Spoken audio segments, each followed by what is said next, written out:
And now, it's time for another Dice Tower review with Tom Vasel. Hey folks, Tom Vasel here, and today we're taking a look at Scuba. Now, Scuba is a game about scuba diving. In fact, the person who made this game, it says designed by a real dive master. Scuba diving is really big where I'm from. I'm near the Florida Keys, so people do it. And this game I was interested in because it's not a thing that's done very often, and it's a gorgeous looking game. The board has fish, and it uses real fish, and the object is to go down, find fish, get back out before your air runs out, which of course in real life is not supposed to happen, but in this game you got to kind of make sure it doesn't happen also because you could die. So you want to get the most points, see the coolest fish? Let's take a look.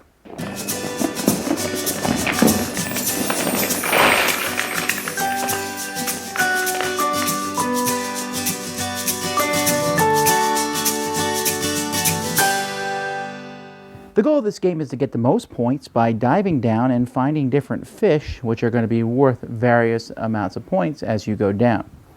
So on a player's turn, the first thing they're going to do is they're going to turn over the current. Now sometimes it's calm seas, but sometimes it's going to move all the fish. So here I'm going to move all the red fish 2 spaces to the left, which is going to knock some of them off the board. And then I would move all these like this. And then I'd move the yellow fish 1 space to the left, and the blue fish 3 spaces to the left, etc. Divers will then have 4 movement points, so they get 1, 2, 3, 4. However, if they move against the current, they'll lose points, so they can only move 2 in this direction. And also, divers can only ever go up 2, unless you're playing with some advanced rules in which you have decompression. As divers go throughout these spots, you're going to turn them over. Sometimes they're fish.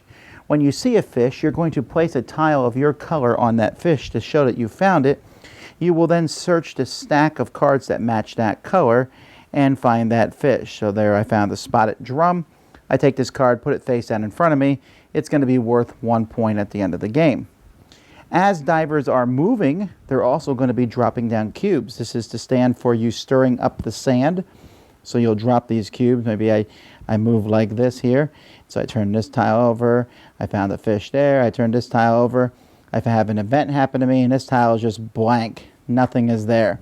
But when there's sand in a tile, no one else can see there. So no one else can go to those same tiles. But at the beginning of your turn, you'll remove all the sand that you've kicked up. The disc is there to show that you've seen it. Now, I mentioned the events. So maybe I found that event that was in the 10 to 20 meter area. And so I'll take the top event card, and this one here is going to be worth 3 points at the end of the game. I found a golden necklace, but there's all different sorts of events. Sometimes they're positive, sometimes they make you lose air, sometimes it's nothing, and the events will be different depending on how far down you go. You're also going to notice that the fish are going to be worth more points. So if you're down in the deep depths, you'll notice that there's sharks down here that are worth 8 points. Here's a manta ray that's worth 7 points, so they're worth a whole lot more as you go down farther. At the end of your turn, you'll see what section you are in, and that's how much air you will lose. You need to make sure that you get up and have at least 1 bar of air remaining, or you lose the game. You die unless you're playing a child-friendly version. Once you do come up, though, you're stuck at the top, although you can spend some movement and go around and kind of just snorkel at the top. Although if you end your turn on any of these spots, you will lose points. That's basically it. At the end of the game, you're going to count up all the fish that you have seen. You can only see each fish once and add the points for those fish together. Some fish are combinations. You'll see that it mentions here there's different combinations of fish that are going to give you points. These combinations are also mentioned on the cards. So you can see the nurse shark combines with the lemon shark. These 2 sharks combine together, and when you combine them together, you're going to get a couple extra points. Sometimes you have 3 that you need to combine together, so this eagle ray needs to combine together with those 2, and you also get points. Anyway, the person with the most points is the winner. In case I wasn't clear, the game is really pretty. It looks really nice. I like how the cards look, and I have to say that I don't know much about diving at all, but I learned some, and I played a game with people who didn't know a little bit about diving, and they said, yes, this is accurate. So there's some accuracy in the game. And the pictures and everything, that looks good. But the game itself is just not good. It has some problems. First of all, the components are beautiful, but this game is fiddly. And by fiddly, I mean you're constantly having to move stuff. We were always happy when we turned over a current card and there was no current. It was like, yay, because otherwise you have to move every single tile on the board. And if these tiles have those discs that mean people seen them, you have to move those with the discs, but the sand tokens don't move, and it's a mess. If you could just press a button, beep, and everything would move, that would be fine. But doing it yourself, pain in the neck, and it happens a lot. Second problem is the game is super random. It's like, oh, look, I found the shark. Oh, look, you found nothing. Ha, ha, ha. And I mean, getting those little 1 points at the top and even getting the combinations doesn't really get you that many points. You just want to go down and get sharks, 9s and 8s and 7s. You got 2 bonus points for getting a combo? Yay! I got 3 sharks. Ha, ha, ha, ha, ha. So just crazy random. The events, sometimes they're good for you, sometimes they're bad for you, but it's just very random. It's not like, ooh, I outplayed the other person. You simply dive down to the bottom, get stuff, and then slowly come up and make sure your air doesn't run out. And that whole air running out thing isn't like a, will my air run out? Will I not be able to come back up? No, you just go down to the bottom, find some fish, calculate how many turns you have, and then you get out.